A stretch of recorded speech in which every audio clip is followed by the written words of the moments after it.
નમસ્કાર દોસ્તો, સ્વાગત છે તમારું આપણી આ યુટ્યુબ ચેનલની અંદર. મિત્રો, આ વિડીયોની અંદર હું ડ્રાઇવિંગ લાયસન્સ સાથે મોબાઈલ નંબરને કઈ રીતે લિંક કરવું તે માટેની સ્ટેપ બાય સ્ટેપ પ્રોસેસ બતાવવાનો છું, તો વિડીયો અંત સુધી જોજો. તમે આ પ્રોસેસ તમારા મોબાઈલની અંદરથી પણ કરી શકો અને કોમ્પ્યુટરની અંદરથી પણ કરી શકો. તો હું આ પ્રોસેસ મારા કોમ્પ્યુટરની અંદર કરું છું. તો સૌપ્રથમ તમારે તમારા મોબાઈલ અથવા તો કોમ્પ્યુટરની અંદર કોઈ પણ એક વેબ બ્રાઉઝર ઓપન કરી દેવાનું રહેશે. તો અહીંયાથી હું ગૂગલ ક્રોમ ઓપન કરી દઈશ અને તેના સર્ચ બારની અંદર તમારે પરિવહન એવું સર્ચ કરવાનું રહેશે. પરિવહન લખી તમે સર્ચ કરશો એટલે તમને આ પ્રકારે રિઝલ્ટ જોવા મળશે, જેની અંદરથી તમને આ રીતે યુઆરએલ આપેલું છે કે પરિવહન.gov.in. આ યુઆરએલ વાળી વેબસાઇટ તમારે ઓપન કરવાની રહેશે.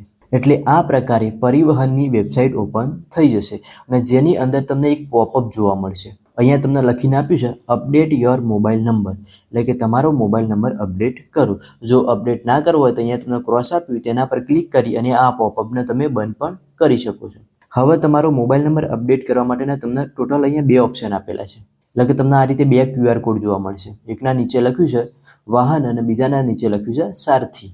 જો તમારે તમારા મોબાઈલની મદદથી ડ્રાઇવિંગ લાયસન્સની અંદર મોબાઈલ નંબર એડ કરવો હોય તો તમારે QR કોડ સ્કેન કરવાનું રહેશે. જો તમારે QR કોડ સ્કેન ના કરવો હોય તો નીચે તમને બે URL આપી દીધા છે. વાહન માટેની વેબસાઇટનું નીચે તમને URL આપ્યું છે અને સારથી માટેની વેબસાઇટનું તમને એના નીચે URL આપેલું છે. તો તમે QR કોડ સ્કેન કરીને પણ વેબસાઇટ પર પહોંચી શકો અને નીચે URL આપ્યું ને તેના પર ક્લિક કરીને પણ તમે વેબસાઇટ પર પહોંચી શકશો. તો આપણે તો કોમ્પ્યુટરની અંદર આ કાર્ય કરતા હોવાથી અહીંયા તમને સારથીની નીચે આપ્યું ને સારથીનું URL, તેના પર ક્લિક કરી અને આપણે સારથીની પોર્ટલ ઓપન કરી દઈશું. જો તમારે વાહન પોર્ટલ પરથી તમારો મોબાઈલ નંબર રજિસ્ટ્રેશન કરવો હોય તો તમે આ ઓપ્શન સિલેક્ટ કરી શકશો અને સારથીની અંદરથી કરવો હોય તો આ ઓપ્શન. તમે કોઈ પણ ઓપ્શનની મદદથી તમારો મોબાઈલ નંબર અપડેટ કરી શકશો. તો આપણે સારથીની અંદરથી કરતા હોવાથી અહીંયા સારથીની નીચે જે URL આપ્યું તેના પર ક્લિક કરીશું. એટલે આ રીતે નવા ટેબની અંદર સારથીનું પોર્ટલ ઓપન થઈ જશે અને જેની અંદર તમને અહીંયા લખેલું છે મોબાઈલ નંબર અપડેટ.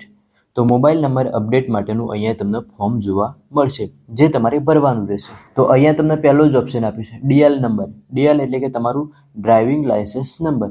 તો અહીંયા તમારે તમારો ડ્રાઇવિંગ લાયસન્સ નંબર એડ કરવાનો રહેશે.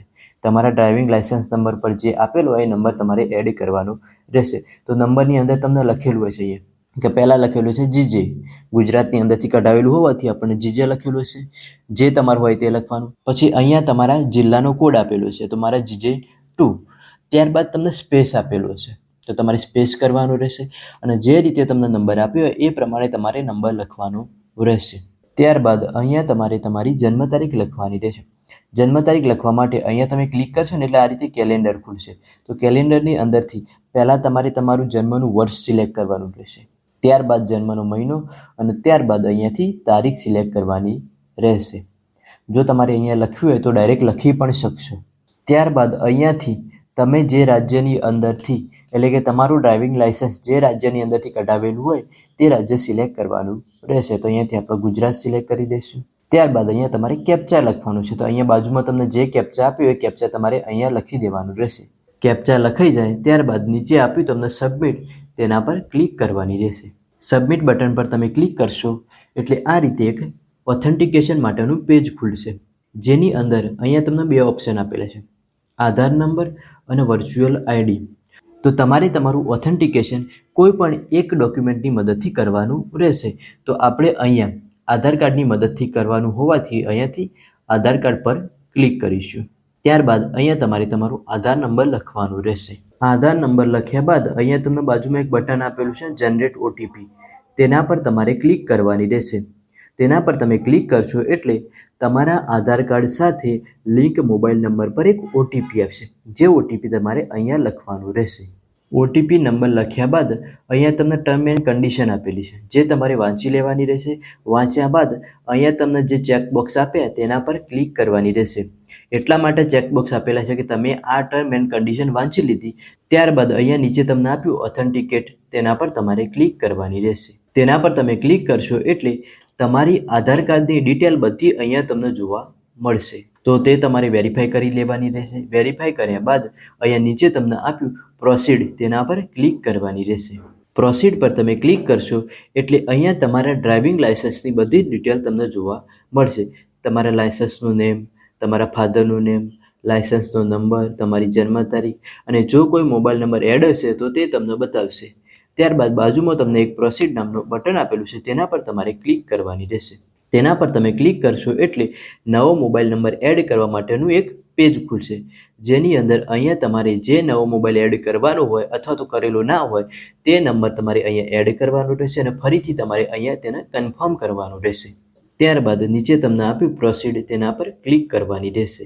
પ્રોસીડ પર તમે ક્લિક કરશો એટલે આ મોબાઈલ નંબર તમે જે લખ્યો એના પર એક ઓટીપી આવશે. એ ઓટીપી તમારે અહીંયા લખી અને વેરીફાઈ કરવાનું રહેશે.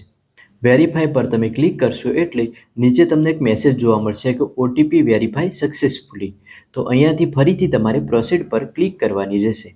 પ્રોસીડ પર તમે ક્લિક કરશો એટલે આ રીતે તમને મેસેજ જોવા મળશે કે સક્સેસફુલી અપડેટ લાઇસન્સ નંબર, પછી તમારો લાઇસન્સ નંબર જોવા મળશે વિથ મોબાઈલ નંબર અને અહીંયા તમારો મોબાઈલ નંબર જોવા મળશે.